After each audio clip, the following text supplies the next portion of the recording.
Assalamualaikum warahmatullahi wabarakatuh. Selamat pagi semuanya. Hari ini kita akan membahas tentang unsur, senyawa, dan campuran. Materi atau zat kimia adalah segala sesuatu di sekitar kita yang memiliki massa dan punya volume.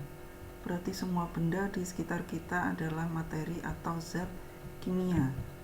Kita bagi menjadi dua, ada zat tunggal, ada campuran.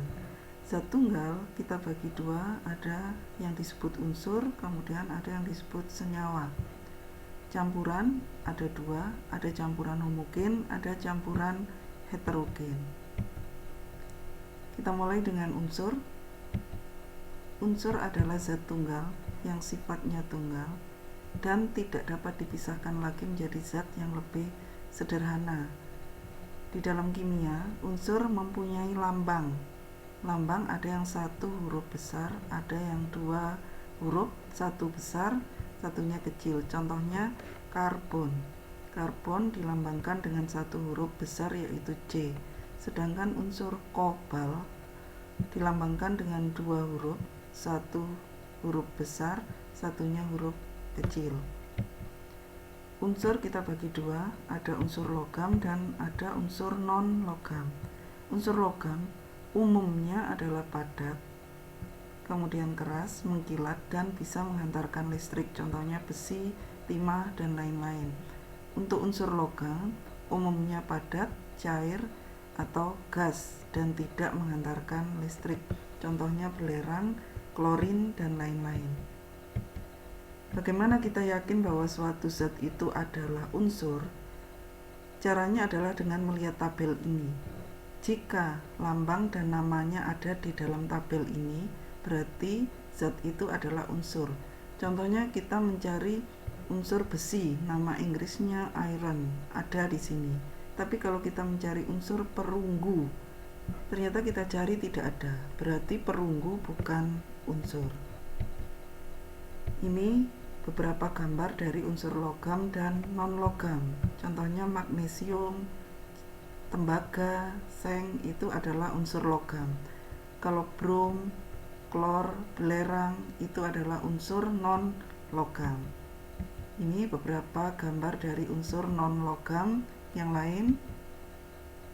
Belerang, kemudian ada klorin.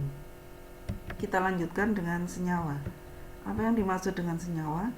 Senyawa adalah zat tunggal, sifatnya tunggal, dan merupakan gabungan dari dua atau lebih unsur yang berbeda dan dapat dipisahkan hanya dengan cara kimia.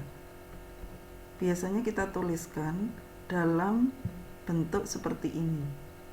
Ada dua atau lebih huruf besar yang berbeda.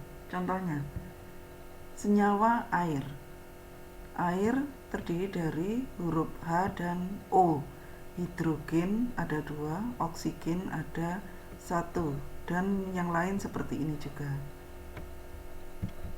Bagaimana kita tahu bahwa suatu zat itu adalah senyawa? Ya, kita harus sering membaca buku kimia atau browsing untuk menentukan atau meyakinkan bahwa suatu zat itu punya rumus kimia senyawa seperti ini. Ada senyawa besi Fe2O3, ada FeCl3, 6H2O, dan lain-lain. Yang terakhir adalah campuran. Campuran adalah gabungan dari beberapa zat tunggal, bisa unsur dengan unsur, senyawa dengan senyawa, atau unsur dengan senyawa, dan bisa dipisahkan secara fisika, disaring, diuapkan, atau disuling. Setelah dicampur, jika dalam satu wadah kelihatan sama, kita sebut campuran homogen. Jika tidak sama, kita sebut campuran heterogen. Ini beberapa contoh campuran homogen. 1 botol sirup, 1 botol minuman. Dalam satu wadah warnanya sama, rasanya sama, kekentalan atau wujudnya juga sama.